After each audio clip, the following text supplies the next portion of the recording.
a famous sociologist who, we'll talk about him a little bit later, who brought around sort of the functionalist view of sociology, says, about deviance, we must not say that an action shocks the common conscience because it's criminal, but rather that it is criminal because it shocks the common conscience.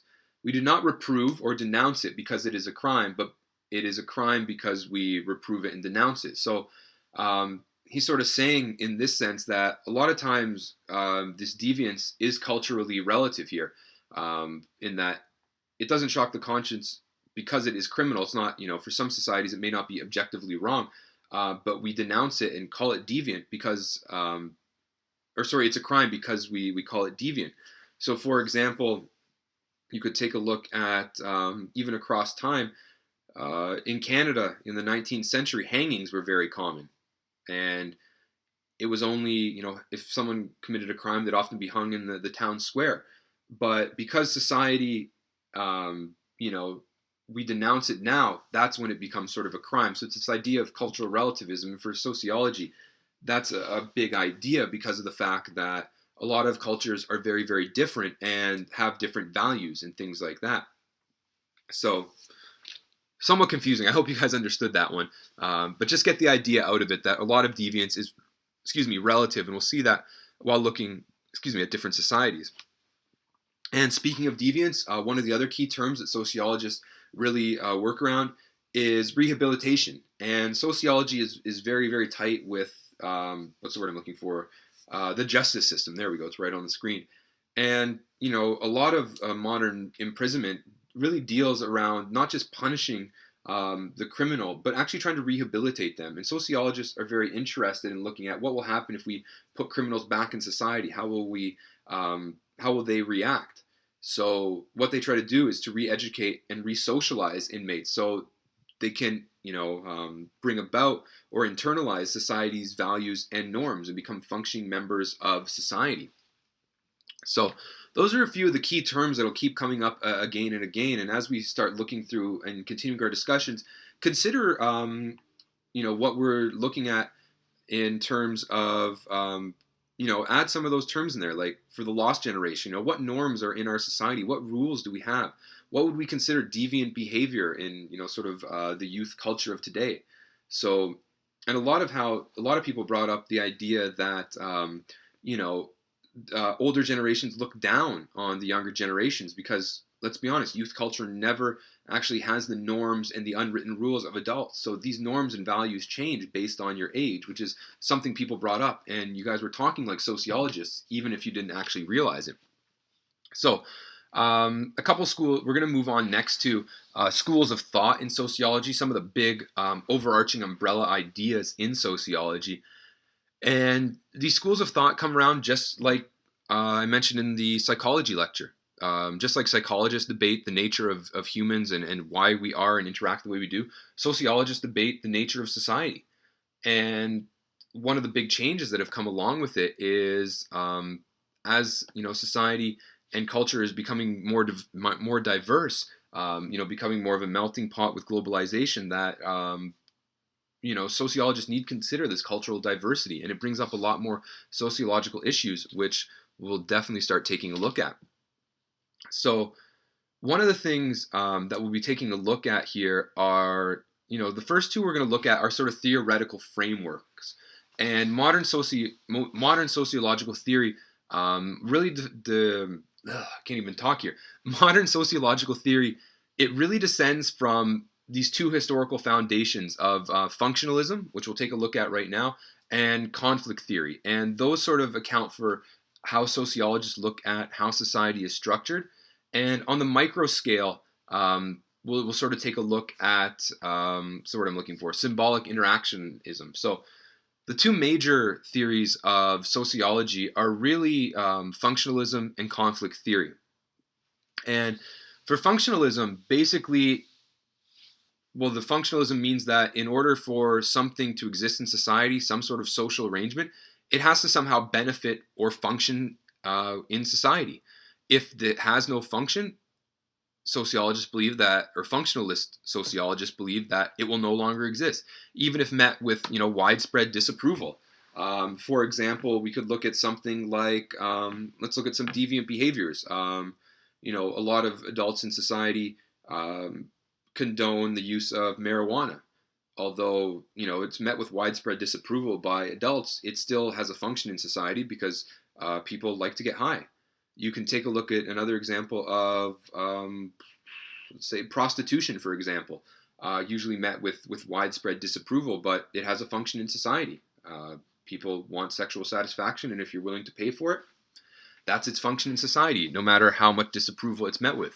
And this sort of functionalism was really instituted by a guy named Emil Durkheim back in the 19th century, and it still obviously has a huge impact on society.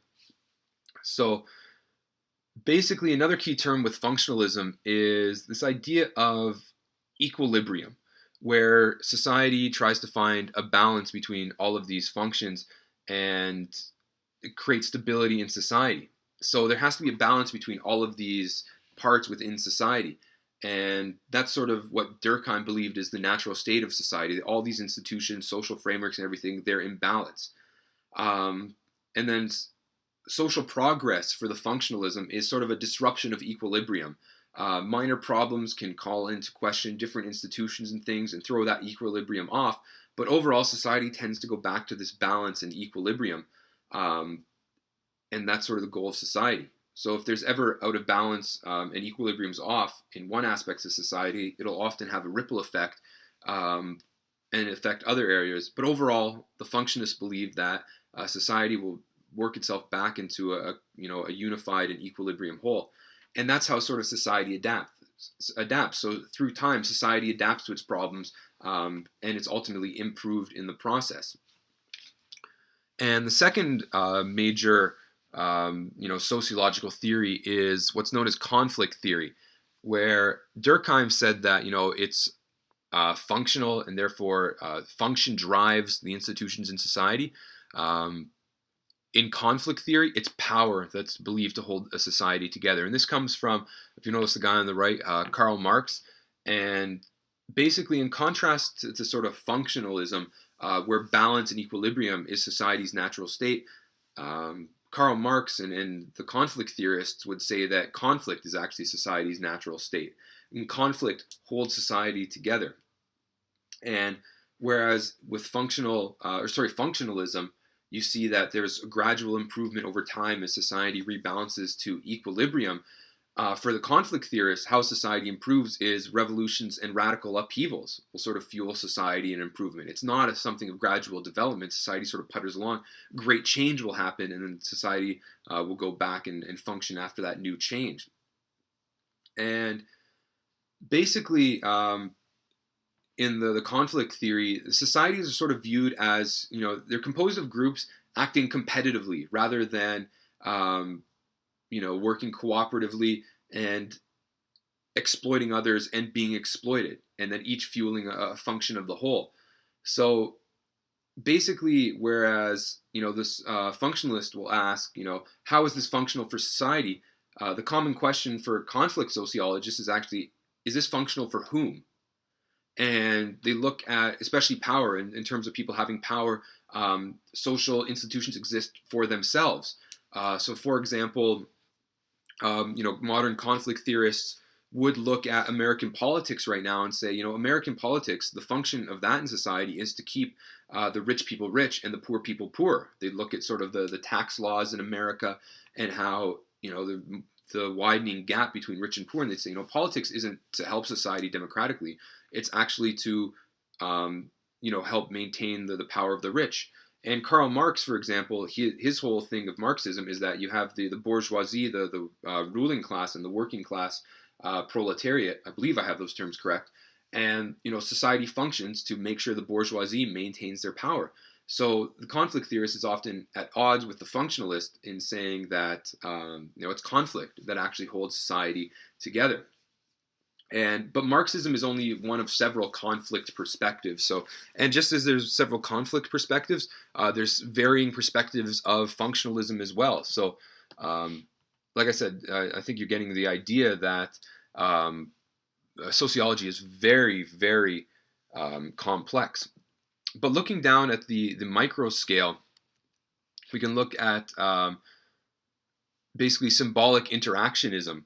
And basically, symbolic interactionism, it believes that, like I say here, humans have complex brains and little instinctive behavior. We interpret for ourselves and attach our own meanings to it. So everybody's sort of their own little individual. And basically, they sort of take the other view of, whereas functionalism and Marxism, or sorry, not Marxism, conflict theory sort of sees society, um, affects the human. Symbolic interactionalism says we put symbolic beliefs and symbolic ideas onto these things and we interpret them for ourselves. So they give a lot more credence to the individuals acting themselves.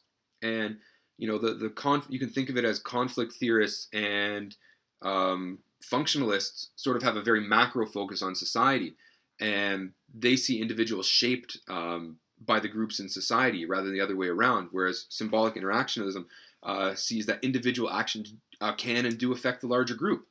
So, for example, you could take a look at Nelson Mandela in South Africa. One man completely changed around society because of his efforts and everything that went along to ending apartheid. So, basically, symbolic interactionalists will see individuals as having goals, purposes, intentions, motives, or utility functions, and they know which abilities are most likely to help them achieve things. So, for a large case, symbolic interactionism sort of takes a micro focus and looks at the individual. The last major sociological theory we'll take a look at is feminist theory, because it's probably been one of the most dominant theories, especially since the 1960s and sort of the sexual revolution of the 60s and the rise of feminism at that time. It's been a huge influence on how sociologists look at society.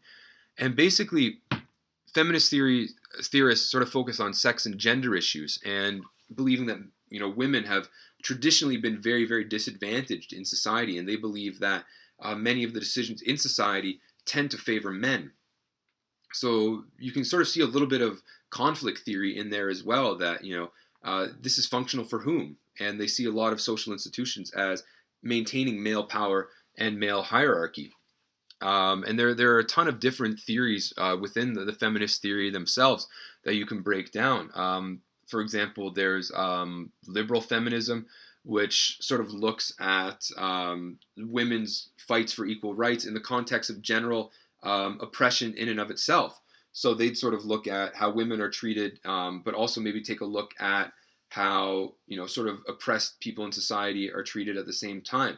So they sort of want to look at not just women in society as well, but general oppression as well, with sort of that focus on the female aspect.